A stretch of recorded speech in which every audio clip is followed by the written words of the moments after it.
Muy buenos días, jóvenes. Pues bueno, el día de hoy vamos a continuar con nuestras clases. Prácticamente nos falta únicamente por analizar un solo tema, que son las sociedades anónimas bursátiles, con el cual vamos a comenzar el día de hoy. Realmente es un tema que creo que nos va a ser muy sencillo, toda vez que, bueno, ya vimos las generalidades de las sociedades bursátiles, ya traemos los antecedentes de lo que es una sociedad anónima promotora de inversión y sobre todo ustedes ya tuvieron su curso de Derecho Societario en el cual pudieron analizar cuáles son las reglas bajo las cuales se erigen las sociedades anónimas. Por lo cual, bueno, el hablar de una sociedad anónima bursátil nos va a ser muy sencillo, en virtud de que vamos a partir de lo que son las generalidades de la sociedad anónima y únicamente pues vamos a atender a las cuestiones que particularizan a una sociedad anónima bursátil de una sociedad anónima tradicional, es decir, aquello que la hace diferente y que da por ende la necesidad de que exista una regulación adicional o distinta a lo que es una sociedad anónima tradicional. Por principio de cuentas y como lo hemos venido haciendo, lo primero que vamos a analizar es cómo se conceptualiza una sociedad anónima bursátil. ¿Sí? En este sentido, la ley nos establece la sociedad anónima bursátil se define como una persona moral que va a ser integrada por distintas personas físicas o morales que van a adoptar la modalidad de una sociedad anónima tradicional, pero que van a tener una forma especializada en la forma de erigirse. Es decir, van a seguir sí las reglas tradicionales de reglamentar una sociedad anónima. Sin embargo, sí van a tener diferencias tanto en su estructura, en su operación, como en su origen, o en la forma de que se van a constituir las sociedades anónimas bursátiles. ¿Cuál va a ser esa especialización que se va a tener en cuanto a las sociedades anónimas bursátiles?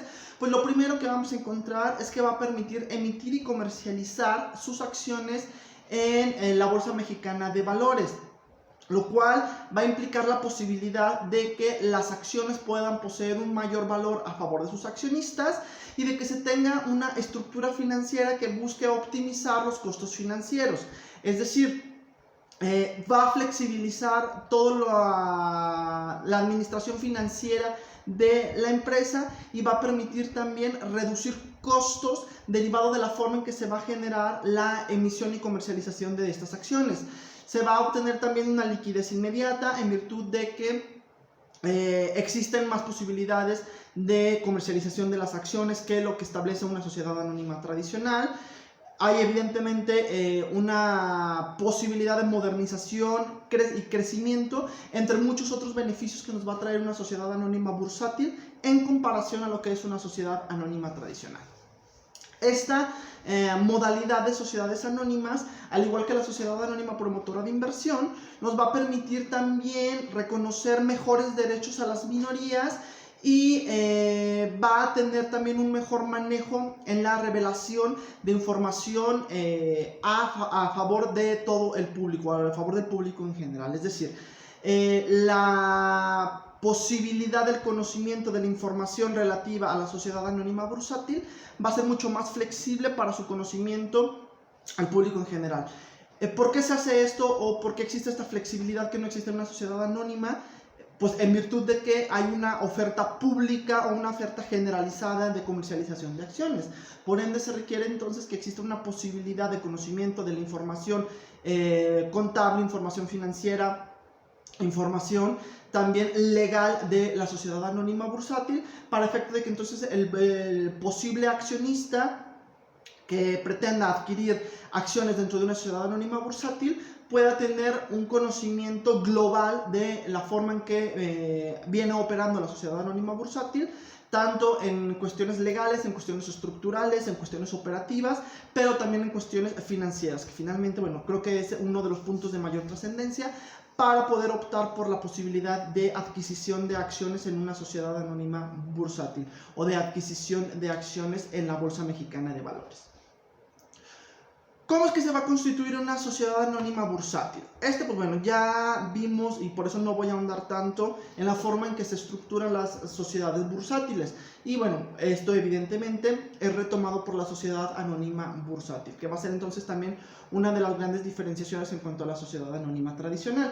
En la sociedad anónima tradicional, si ustedes recuerdan su clase de Derecho Societario, veíamos que esta se constituye por comparecencia ante fedatario público, en el cual se va a hacer el otorgamiento ante notario o ante corredor público, ya a través de un acta o a través de una póliza, del contrato constitutivo, es decir, de la libre manifestación de la voluntad de los accionistas y del sentido en el cual se va a crear la sociedad anónima de que se trate y en la forma en que va a operar dicha sociedad anónima.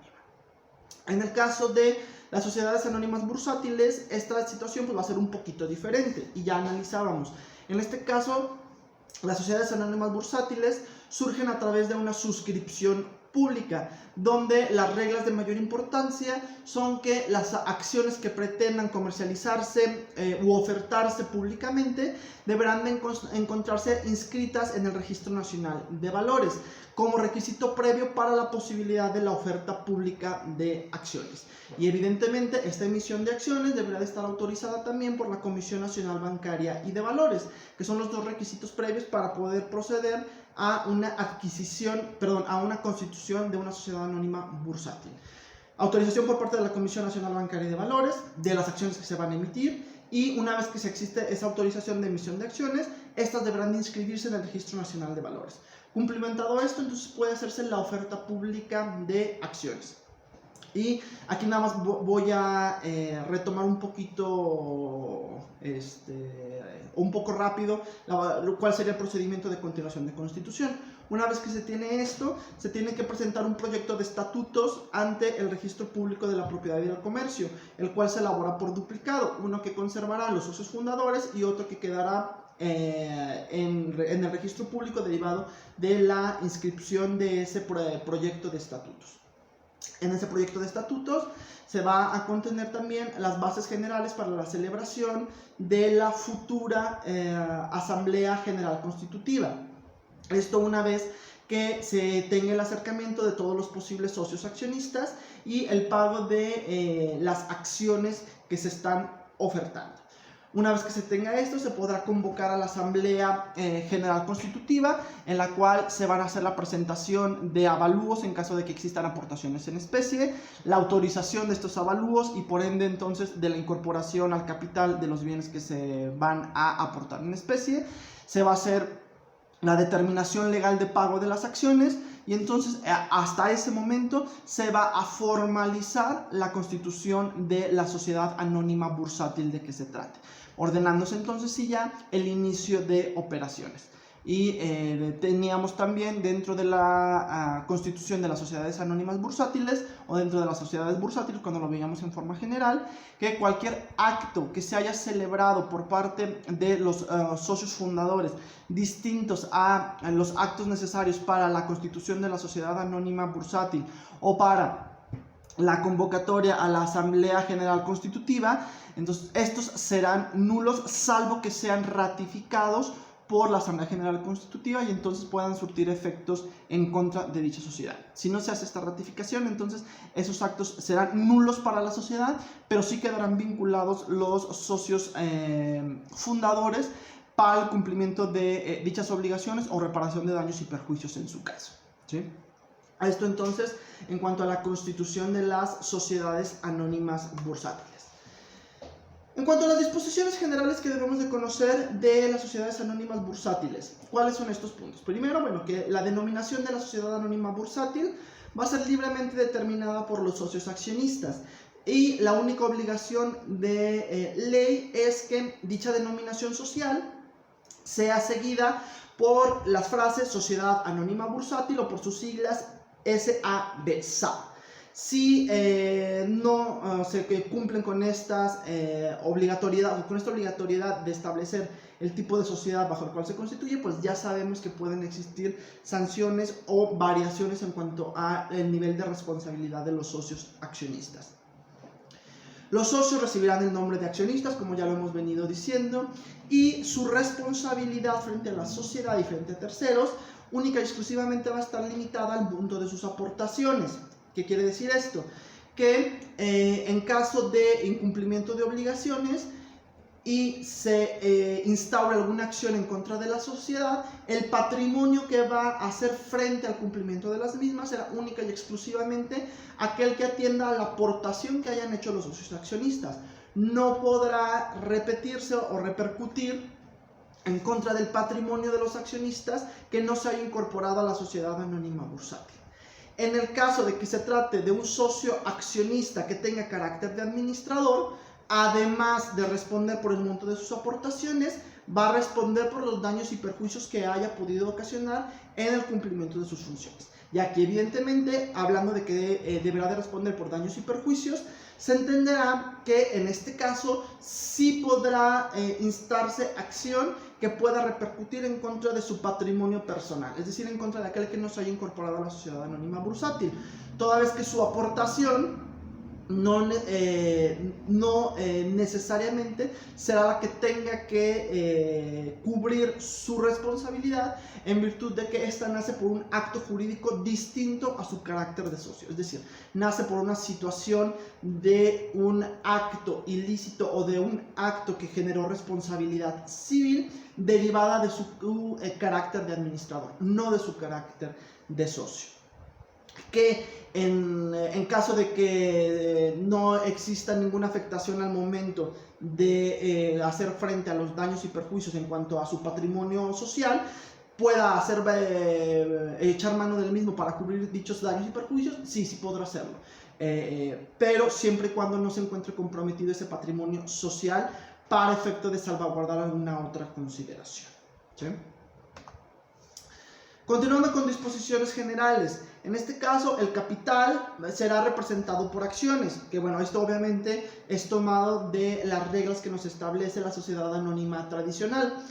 Hasta aquí, la diferencia sustancial que vamos a encontrar en cuanto a la sociedad anónima tradicional y la sociedad anónima bursátil es que esas acciones deberán de encontrarse debidamente inscritas, como ya lo habíamos dicho, en el Registro Nacional de Valores, el cual es dependiente de la Comisión Nacional Bancaria y de Valores, que será la encargada de la autorización de la emisión de dichas acciones.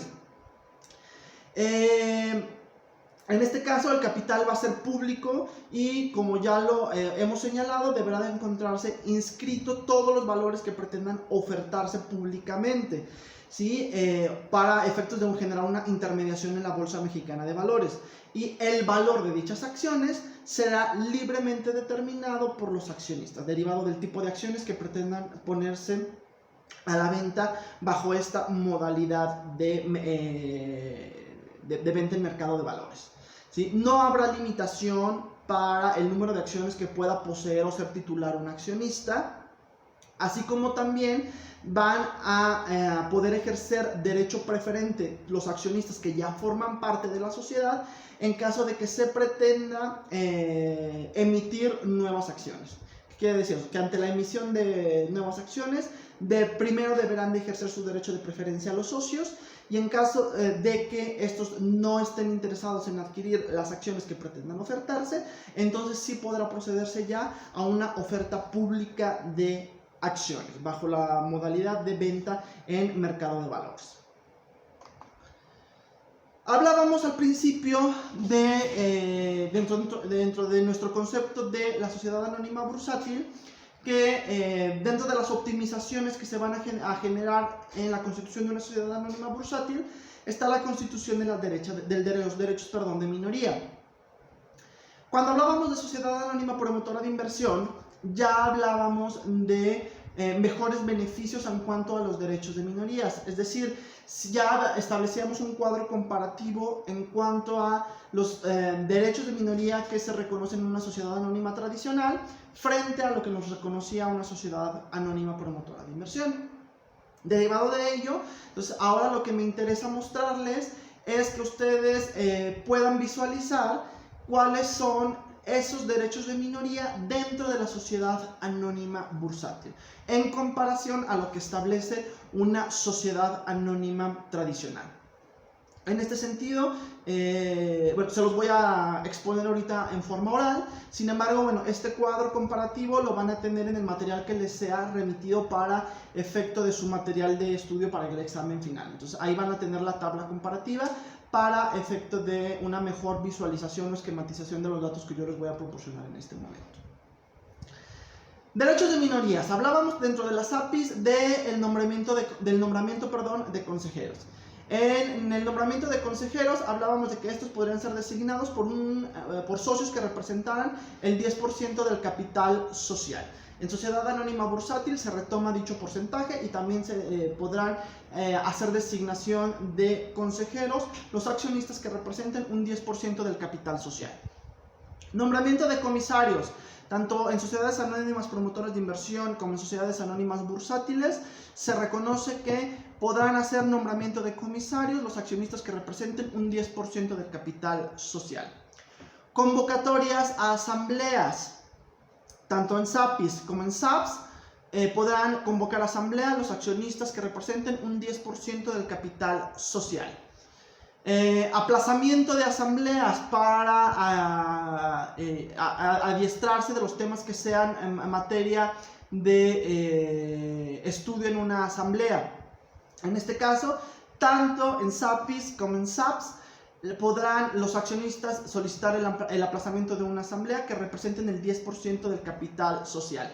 Hasta este punto podemos ver que entonces, tanto en las SAPIs como en las SAPs son exactamente los mismos porcentajes. Sin embargo, en el tema o en el rubro que vamos a abordar a continuación, sí hay una diferencia más sustancial. Tenemos que la acción de responsabilidad civil contra administradores o comisarios en las SAPIs puede ser instada por socios o por accionistas que representen el 15% del capital social.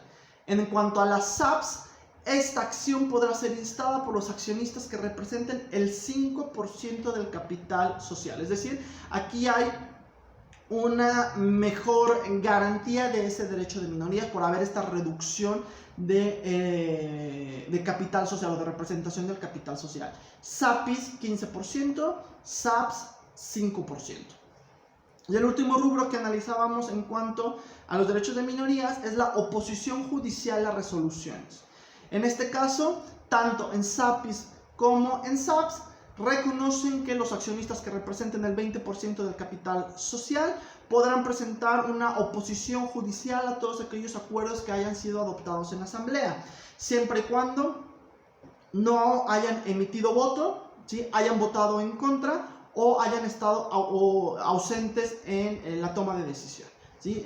Sabemos que estos son los requisitos sine qua non para efecto de poder instar una oposición judicial a un acuerdo adoptado en la asamblea, ¿sí? Entonces, en cuanto a derechos de minoría, pues bueno, prácticamente tanto en SAPs como en SAPs se retoman los mismos porcentajes, salvo en cuestiones de acciones de responsabilidad civil en contra de administradores o comisarios, que sí genera una reducción. Y en este caso, entonces, un porcentaje mucho más benéfico en las SAPs que en las SAPIs.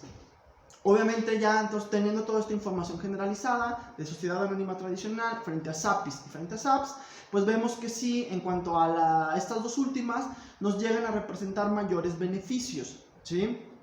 Sin embargo, esto no quiere decir que la SAPI o la SAP siempre vaya a ser el tipo social idóneo para la constitución de cualquier sociedad. Aquí debe de verificarse siempre cuáles son las intenciones, cuál es el objetivo perseguido y cuál es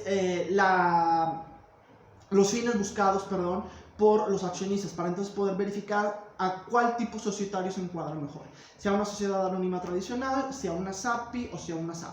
¿Qué quiere decir esto? Que si vamos a constituir una sociedad anónima en el que no se pretende comercializar acciones en la bolsa, sino que a lo mejor se va a constituir una sociedad anónima de carácter familiar, en el cual se pretende que todos los socios o accionistas tengan ese vínculo familiar, pues entonces resultaría ocioso el constituirlo bajo las reglas de una SAPI o de una SAP, porque entonces sabemos que jamás emplearíamos esas circunstancias con independencia de los derechos de minoría que por disposición de ley nos otorga. ¿Por qué hago esta aclaración? Porque entonces si por la estructura que pretendemos perseguir en nuestra sociedad, no es idóneo constituirnos bajo una SAPI o bajo una SAP, y sí bajo una sociedad anónima tradicional, estos derechos de minoría pueden ser libremente pactados en el contrato constitutivo.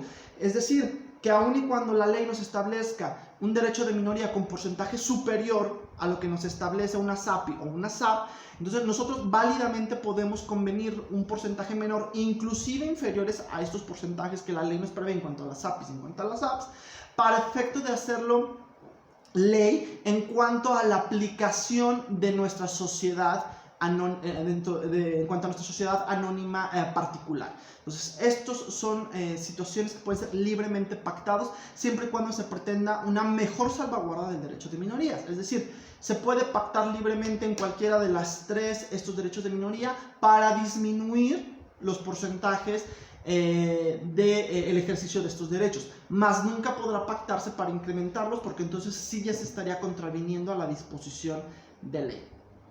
¿Sí? Reitero, este cuadro lo van a tener ustedes en el material que les va a ser remitido para efectos de su estudio en examen final. ¿Sí? Entonces ahorita por lo pronto no se me consternen mucho, de todos modos sí que tengan ahí perfectamente claros todos y cada uno de los porcentajes. De todos modos, bueno, las tablas comparativas pues las van a tener ustedes.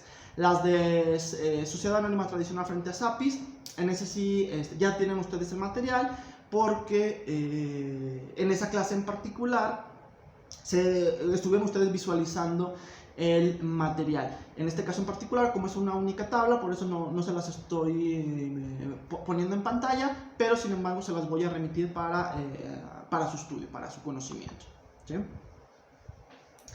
Administración de las sociedades anónimas bursátiles. ¿Sí? En este caso se deberá de tener siempre un consejo de administración y un director general. Aquí no podrá haber administrador único y no podrá excluirse dentro de la administración al director general. Es obligatorio que se integre tanto el consejo de administración como la existencia de un director general. Y el consejo de administración deberá tener las características siguientes. Deberá estar integrado por un máximo de 21 miembros, aquí se nos pone un tope máximo, y de estos por lo menos el 25% de sus integrantes deben ser consejeros independientes. ¿Qué quiere decir esto? El 25% de los miembros del Consejo de Administración deben ser ajenos a la sociedad anónima bursátil, es decir, no pueden ser socios de la sociedad anónima de que se trate, a manera de guardar este sano equilibrio en cuanto a la toma de decisiones y que entonces evite el pretender beneficiar a uno o varios accionistas frente a los intereses de la sociedad. Se va a designar a un secretario que no va a formar parte de dicho consejo, es decir, el consejo de administración contará con un secretario, pero no se contabilizará dentro de los miembros del consejo. El consejo de administración además contará para el auxilio de sus funciones con el apoyo de uno o más comités de prácticas societarias, los cuales serán delegados por el mismo órgano. Sin embargo, cuando la sociedad sea controlada en un 50% o más del capital por una o varias personas y esto sea conocido por el público, será integrado en su mayoría por consejeros independientes. Entonces aquí ya hay una posibilidad de que se incremente ese número de consejeros independientes. Veíamos que en principio debería de ser un 25%, sin embargo, si se incurre en este supuesto, el número de consejeros independientes deberá de ascender al 50%. Es decir, la mitad deberán de ser personas ajenas a la sociedad y la otra mitad sí podrá ser integrada por accionistas. Continuamos con la administración.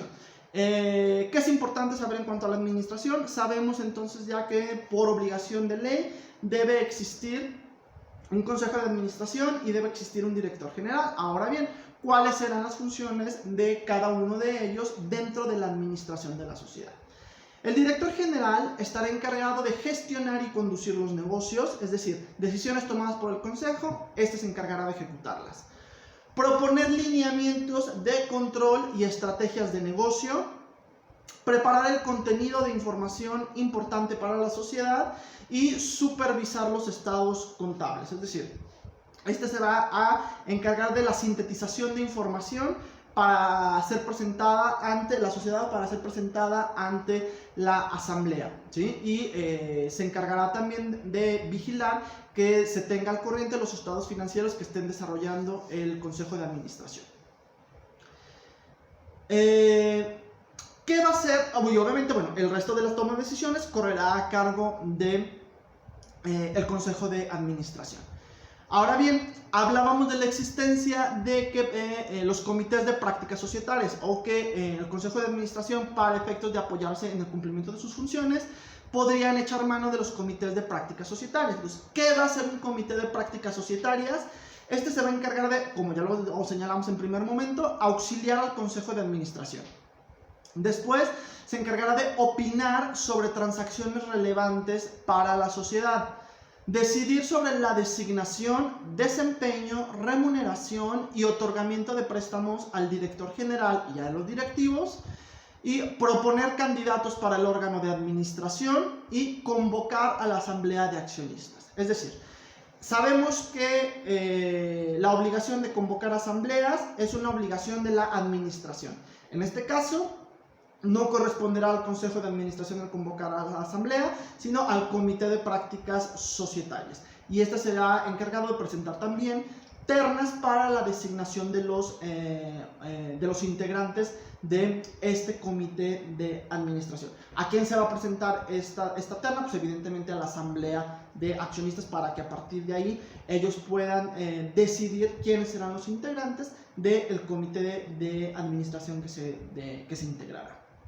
Esto entonces en cuanto a la administración, ¿sí? El siguiente órgano de la sociedad anónima bursátil será el órgano de vigilancia.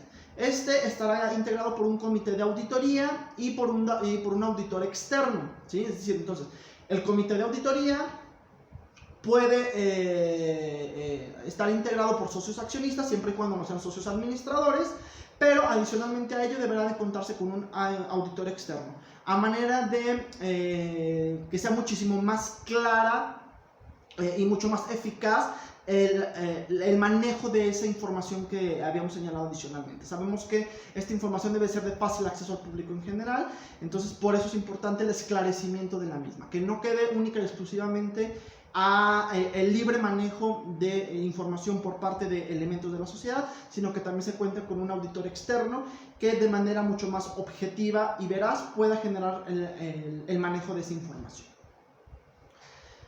¿Cuáles serán las funciones del comité de vigilancia? Pues bueno, vigilar que el director general cumpla con los acuerdos de las asambleas, investigar los incumplimientos de los que éste tenga conocimiento, obviamente por cuenta de la administración, incumplimientos de la administración, se encargará de vigilarlos el comité de vigilancia, discutir los estados financieros con el director general y el auditor externo, vigilar las operaciones de la empresa, designar, supervisar y evaluar al auditor externo y opinar sobre los lineamientos de control interno. Es decir, va a ser el órgano de control de actuaciones de la administración y de encauzamiento de las actuaciones de la sociedad anónima bursátil.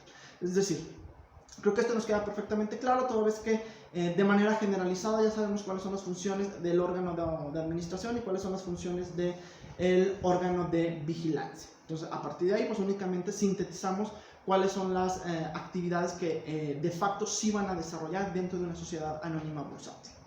Ahora bien, estas serán facultades del comité de vigilancia.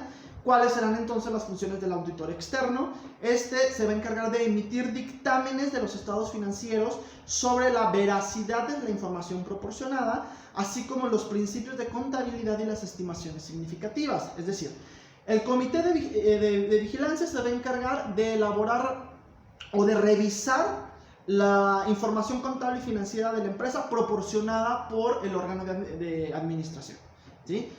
Un nuevo filtro vamos a encontrar en el auditor externo, es decir, lo que ya analizó el órgano de vigilancia va a ser reevaluado por el auditor externo a manera de verificar la veracidad de la información proporcionada. Es decir, va a tener un doble filtro, como reitero, con la única y exclusiva finalidad de presentar de manera veraz y objetiva toda la información para el manejo no nada más de la sociedad, sino también del público general, derivado de esta característica esencial que tiene la sociedad anónima bursátil de poder cotizar en bolsa y comercializar sus acciones en el mercado de valores.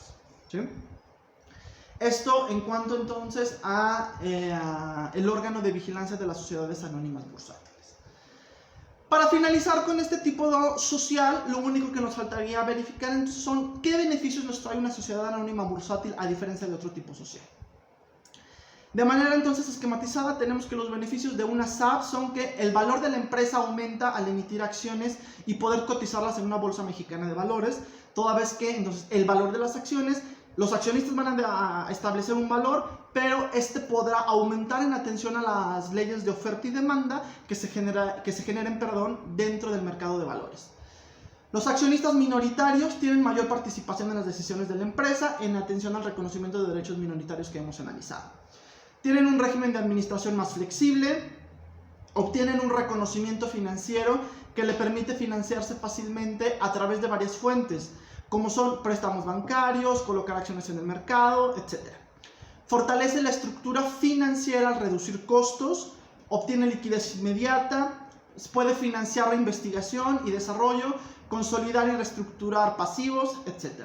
Y por último hay una mejor imagen y proyección de la empresa, la cual va a ayudar a fortalecer su competitividad. Es decir, en el caso de las SABs, es muy importante el manejo de la imagen que ésta tenga al público o al exterior de la empresa, en virtud de que esta va a ser la que determine su competitividad y obviamente la que le va a beneficiar para la determinación de la aplicación de leyes de oferta y demanda y por ende del valor de sus acciones. Por eso es sumamente importante la imagen pública de una sociedad anónima bursátil. Con esto estamos concluyendo entonces el tema de sociedades anónimas bursátiles. Espero que nos haya quedado perfectamente claro, jóvenes. Reitero, toda esta información les va a ser reenviada a ustedes. Les iba a decir que por correo, pero bueno, es más fácil que se las suba en Moodle para su más fácil manejo. Y bueno, pues reiterándoles que cualquier duda que se pueda tener al respecto, pues bueno, tenemos el grupo de WhatsApp para que me hagan saber cualquier inquietud que tengan al respecto. Con todo gusto estoy para aclarárselos. Jóvenes, síganse cuidando mucho. Espero que, bueno, la próxima semana tengamos ya información sobre cuándo sería nuestro examen final, el cual, bueno, se va a volver a aplicar bajo las reglas de un examen virtual, es decir, como lo aplicamos en el segundo parcial. De todos modos, bueno, cualquier consideración adicional que surja en estos próximos días se los estaré haciendo saber en nuestra próxima clase. Cuídense mucho, que estén muy bien, jóvenes, les mando un abrazo. Hasta luego.